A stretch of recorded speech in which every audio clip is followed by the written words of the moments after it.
اگر امام حسین خود کو بچانا چاہتے کیا بچا نہیں سکتے تھے؟ جعفر جن امام حسین کے پاس پہنچا، اس کی شادی ہو رہی تھی عاشور کے دن، تخت پہ بیٹھا تھا، اچانک تخت کے نیچے سے دو لوگوں کے رونے کی آواز آئی۔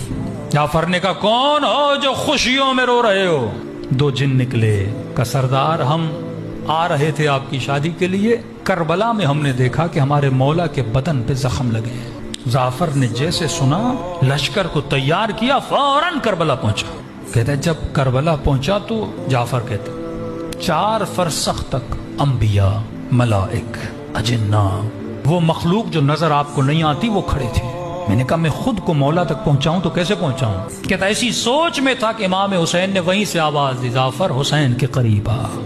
کہ جب مولا کے قریب گئے میں نے کہا مولا اجازت دیں میں ان سب کو تہس نہس کر دوں۔ مولا فرماتے میں اجازت نہیں دے سکتا۔ کہ مولا کیوں؟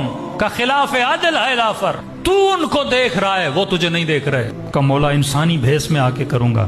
کہ نہیں، اب حسین کا اس دنیا سے جی بھر چکا ہے۔ واپس چلا جاتا ہے، گھر آتا ہے تو ماں پوچھتی ہے رو کیوں رہے ہو؟ کہتے کربلا میں میرے مولا حسین کے ساتھ یہ حالات دیکھ کر آیا ہوں۔ اس وقت اس کی ماں جلال میں آتی ہے، کہتی ہے آگ کر دوں گی اگر حسین کی مدد نہیں کرو گے۔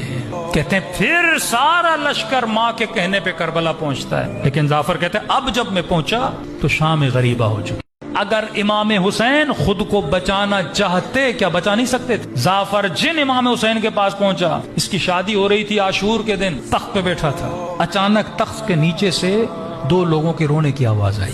جعفر نے کہا کون ہو جو خوشیوں میں رو رہے ہو؟ دو جن نکلے، کہ سردار ہم آ رہے تھے آپ کی شادی کے لیے، کربلا میں ہم نے دیکھا کہ ہمارے مولا کے بدن پہ زخم لگے ہیں۔ جعفر نے جیسے سنا لشکر کو تیار کیا، فوراً کربلا پہنچا۔ کہتے جب کربلا پہنچا تو جعفر کہتے 4 فرسخ تک انبیاء، ملائک، اجنہ، وہ مخلوق جو نظر آپ کو نہیں آتی وہ کھڑے تھے۔ میں نے کہا میں خود کو مولا تک پہنچاؤں تو کیسے پہنچاؤں؟ کہتا ایسی سوچ میں تھا کہ امام حسین نے وہیں سے آواز دی جعفر حسین کے قریب آ۔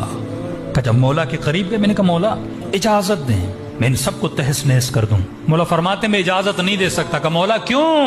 کہ خلاف عدل ہے جعفر، تو ان کو دیکھ رہا ہے وہ تجھے نہیں دیکھ رہے۔ کہ مولا انسانی بھیس میں آ کے کروں گا۔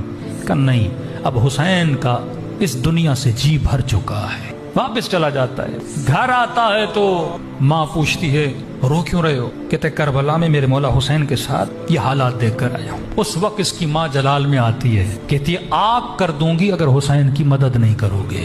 کہتے ہیں پھر سارا لشکر ماں کے کہنے پہ کربلا پہنچتا ہے، لیکن جعفر کہتے ہیں اب جب میں پہنچا تو شام غریبہ ہو چکی۔